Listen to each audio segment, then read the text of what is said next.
فقالوا يا رسول الله وقال الرسول ما رأينا قوما أبذل من كثير ولا أحسن مواساة من قليل ওগনবীজি আমরা মক্কা থেকে হিজরত করে মদিনায় এমন একটা সম্প্রদায়ের কাছে আসলাম, এমন এক জাতির কাছে আসছি যাদের ভিতরে দুইটা সিফত গুণ এমন পেয়েছি যে দুইটা গুণ পৃথিবীর আর কারো কাছে আমরা পাই নাই।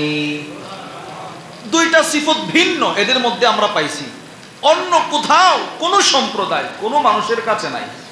কি সেই সিফত? এরা বলে, এক নাম্বার আফজালা মিন কাসীর, সচ্ছল অসচ্ছল, সুখে থাকুক দুঃখে থাকুক, ধনী অবস্থায় গরিব অবস্থায়, এরা আল্লাহর রাস্তায় এই পরিমাণ খরচ করে যে এদের মতো খরচ করেনেওয়ালা পৃথিবীর আর কোনো মানুষকে আমরা দেখি নাই।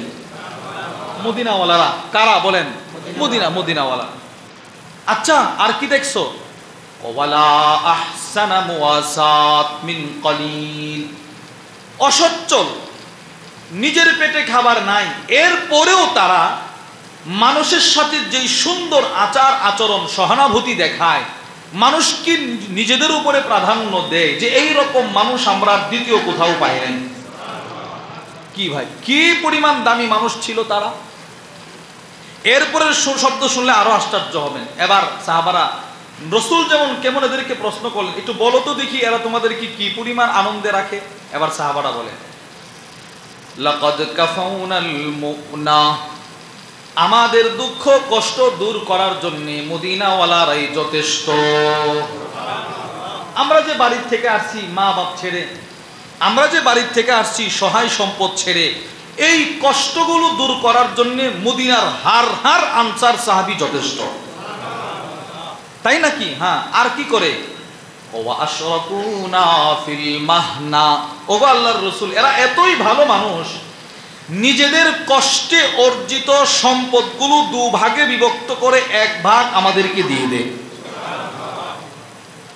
কি ভাই, এই হাদিসের এই অংশ লাকাদ কাফাউনাল মুনা ওয়া আশরাকুনা ফিল মাহনা, এই শব্দটির ব্যাখ্যা করতে গিয়ে জগৎ বিখ্যাত আলেম আল্লামা আব্দুর রহমান ইবনে আব্দুর রহিম আল মুবারকপুরি রাহিমাহুল্লাহ তার বিখ্যাত তিরমিজির শরহ তুহফাতুল আহওয়াযির মধ্যে লেখেন, লাকাদ কাফাউনাল মুনা ওয়া আশরাকুনা ফিল মাহনা এর অর্থ হচ্ছে মদিনার সাহাবাদের বড় বড় খেজুরের বাগান ছিল, প্রতি বছরে যেই পরিমাণ খেজুর আসতো প্রত্যেকেই তার নিজ নিজ বাগানের খেজুরগুলোকে দুই ভাগে বিভক্ত করে এক ভাগ প্রত্যেক মুহাজিরকে মালিক বানায় দিত।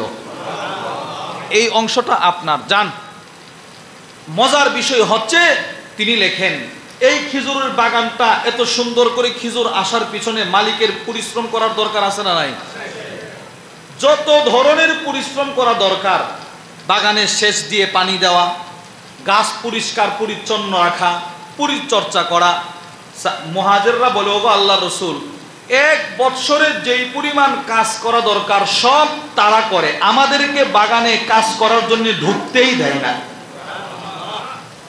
এরা আমাদেরকে বাগানেই যাইতে দেয় না।